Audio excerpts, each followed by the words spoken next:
Hello and welcome back to Green Valley Zoo episode 3. Thank you very much for coming back if you've watched my previous episodes. And in this episode we're putting in our first animal, and it's the Aardvarks. I have to admit I love the Aardvarks in this game. I think they are so cute. In fact, every time I've done any sort of practice zoos, it's always been Aardvarks first. Mainly because they're first in the alphabet, and so they're the first ones that I look at in the list. And every time I see them, I think, yep, I've got to have them in my zoo. So here we go. I wanted this enclosure to be very much like some that I've seen in this country, in England. Here, I've been to pretty much every zoo and wildlife park there is in this country. And many of them have this sort of enclosure. It's very popular over here, where they have a large outside area, and then their bed is also quite large, but is open to view for the public in an enclosed space. You'll see what I mean. So basically they have a ramp to go inside their bed. And the humans do too. So the humans go inside a building, and inside that building they can view the inside of the Aardvarks enclosure. And this is it's done obviously because we love watching the animals sleep, but from the animals' point of view, their bed is still indoors and it's not exposed to outside natural light, is the reason behind it. It means that they can control the light levels and the heat levels and whatever. And often they will use one-sided glass as well. One-sided? That's not the right word, is it? You know what I mean. One-way glass, that's the one. I haven't worried about using one-way glass in this. It is only a game after all. You can see here I'm also just incorporating the zookeeper's hut into this building. Which is something I will do with most of the habitats, I think. Again, it's something that you see a lot in real zoos, where they have the food very close by to the enclosures. It makes sense, otherwise, you know, the keepers have got to carry that food for miles to feed the animals, and that it's just, there's no logic in that. So that is often how they operate. So that's, you know, I want to try and make this as realistic as I can. Using these big marble pieces here for the ground, probably not the best thing to use, because I end up actually covering them up. Other than the ramp, all of the marble that I put inside, I end up putting a new floor down because I didn't like the look of this one. So I put a new one over the top of it, which you'll see in a minute. But it's fine. It, you know, does the job. And I love the brick in this game. It's the brick looks I don't know. It looks smart, and I like smart. I think it lends itself to games like this. It looks nice and formal. Yeah, big fan. This is my first attempt actually at using null fencing. I hadn't even attempted that before in any of my practice games. I'd only ever made a habitat with complete normal fencing, and so this is my first attempt, and as you can see, I didn't realise that obviously when you put down the normal fencing, you can't have it crossing over any pathways. And I was thinking, oh, that's tricky. And then, of course, as soon as you put it to null fencing, suddenly I realised that you can have the null fencing going anywhere you want, pretty much, other than inside the keeper's hut there, I noticed, which is very good, very handy. So that allows me to do what I wanted with this little indoor area here. Decided that I wanted the entrance to be around the back there.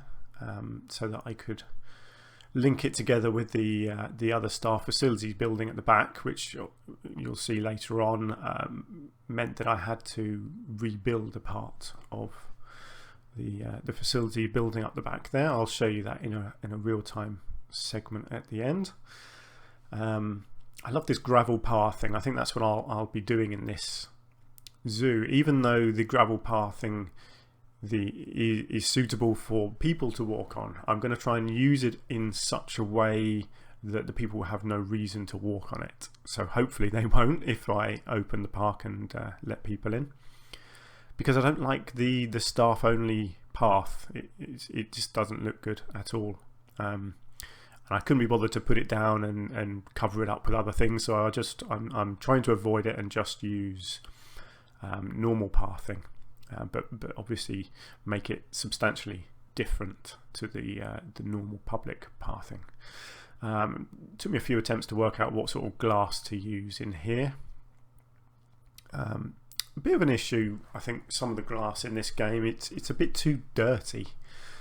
I wish sometimes that they would just make the glass completely see-through. I think it has a particular bad effect when you're building an underwater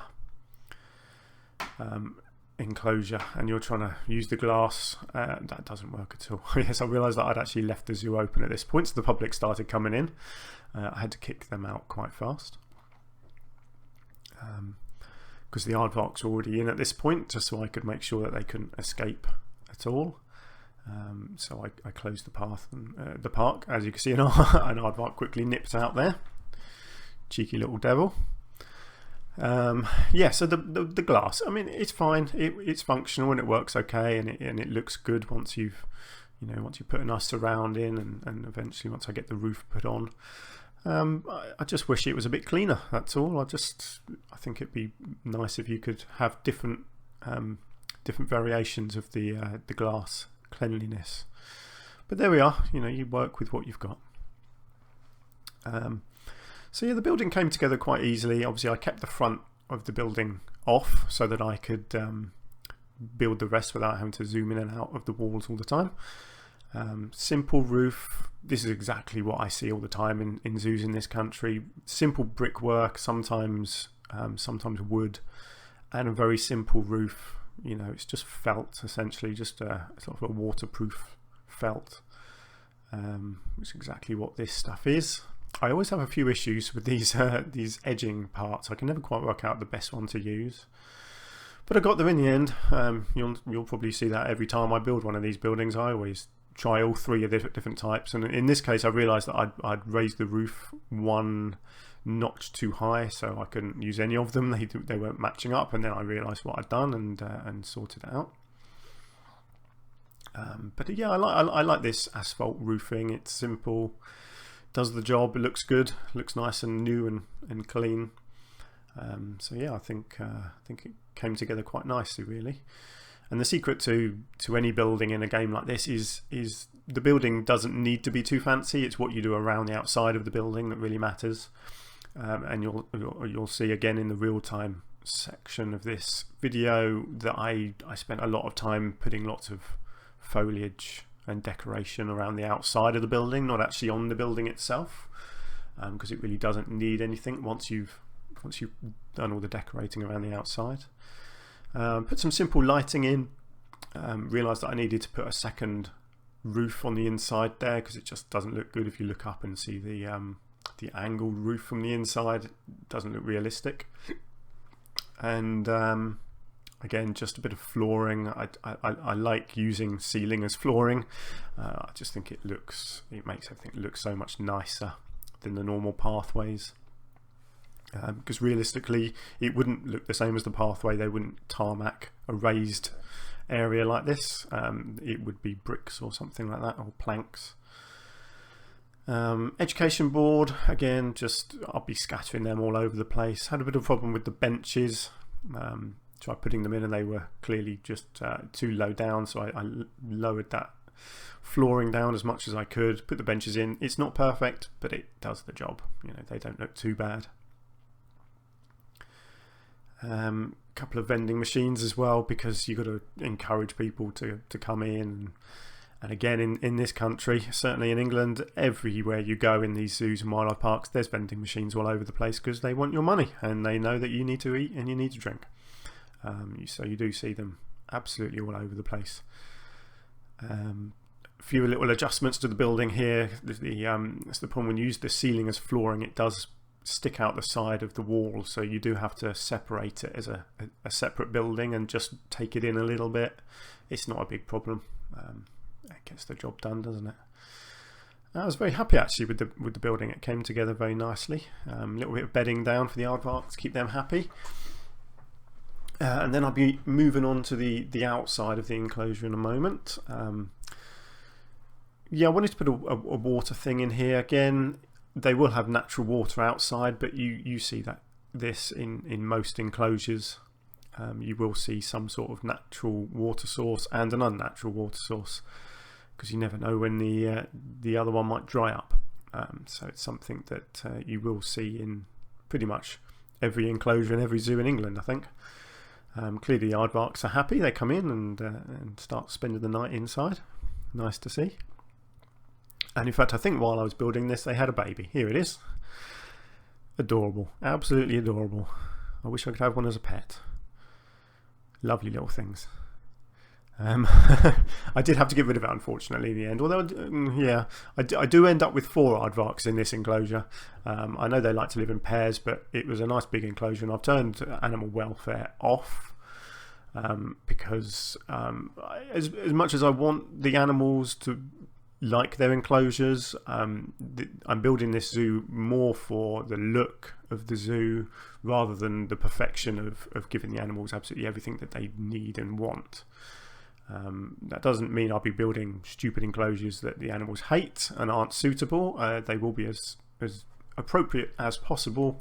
I think the main difference will be foliage, because obviously a lot of the animals are very fussy about what foliage they like in enclosures, and sometimes I just don't like the look of what they want, so I will be using my own ideas for foliage.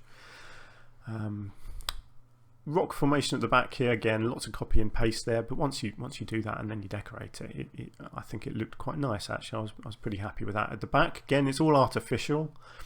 None of this would have been here when the zoo was built. It's all been dug out and landscaped, and obviously this would all be fake rock work that the animals could climb on, and these rocks are perfect for it, especially as they're colourable. I didn't change the colour here. I was quite happy with the colouring.